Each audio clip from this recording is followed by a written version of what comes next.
আল্লাহ তাআলা পবিত্র কোরআনের মাধ্যমে বলেছেন, ইয়া ইবাদিয়াল্লাযীনা আসরাফু আলা আনফুসিহিম লা তাকনাতু মির রাহমাতিল্লাহ ইন্নাল্লাহা ইয়াগফিরুয যুনুবা জামিআ ইন্নাহু হুয়াল গফুরুর রহিম। আল্লাহ তাআলা বলেছেন, বান্দা, ইয়া ইবাদি আল্লাযীনা আসরাফু আলা আনফুসিহিম, হে আমার বান্দা শোনো, যারা নাকি নিজের উপরে জুলুম অত্যাচার করেছো, আল্লাযীনা আসরাফু আলা আনফুসিহিম লা তাকনাতু মির রাহমাতিল্লাহ। আল্লাহ তাআলা বলেন, বান্দারে, তুই আমার রহমত থেকে কখনোই নিরাশ হয়ে যাসনি। ইন্নাল্লাহা ইয়াগফিরুয যুনুবা জামিআ, আল্লাহ তাআলা বলেন, তোর সমস্ত গুনাহকে আমি আল্লাহ তাআলা মাফ করে দিব। বান্দা, তুই নিরাশ হয়ে যাস না, কখনোই তুই গুনাহ করার পরে তুই হতাশা নিরাশ হয়ে যাইও না। তোর জন্য তওবার দরজা আল্লাহ রাব্বুল আলামিন খোলা রেখেছে। এবার একটু শুনেন, আল্লাহ তাআলা বলেছেন সমস্ত গুনাহ খাতাকে আল্লাহ তাআলা মাফ করে দিবে, কিন্তু আল্লাহ তাআলা বলেছেন, খবরদার, কোন মানুষের হক নষ্ট করবি না। হক নষ্ট না করে আমার কাছে ক্ষমা চাও, আমি আল্লাহ তাআলা মাফ করে দিব।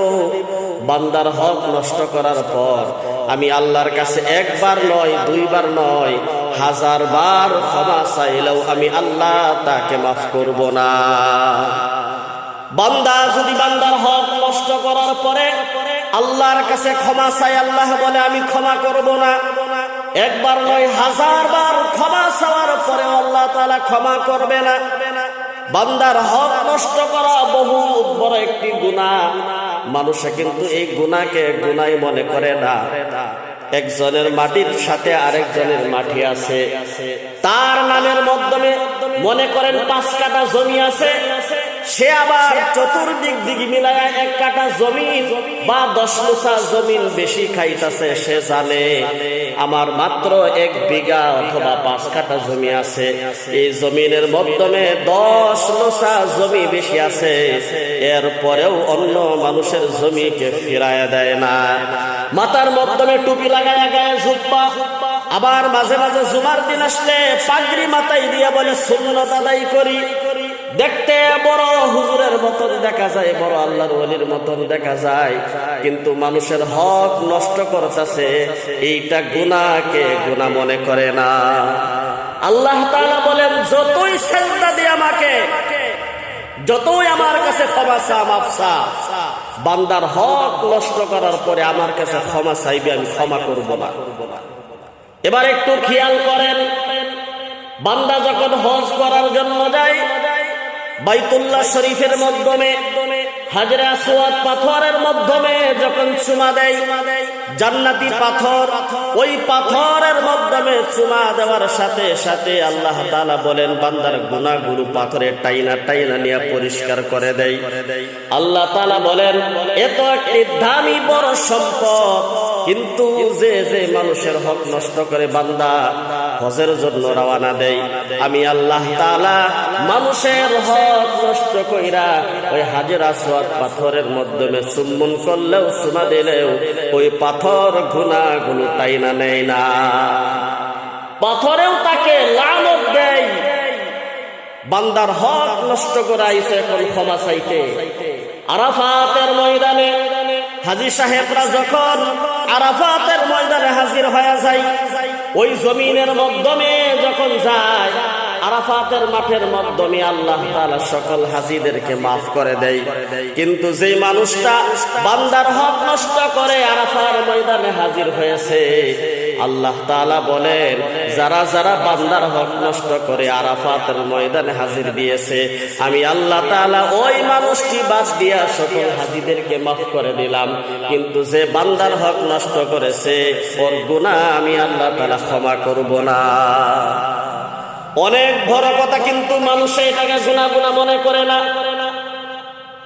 মানুষে আজকে দালালি কত রকমের গুনাহ জমিনের মাধ্যমে করতেছে, আহারে, কিন্তু মানুষের গুনাহকে গুনাহ মনে করে না।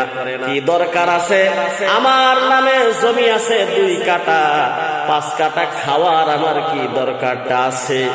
এই যে শরীরের মাধ্যমে শক্তি, আমাকে মানুষে ভয় পায়, আমার শক্তির দিকে দেখে মানুষে ভয় পায়।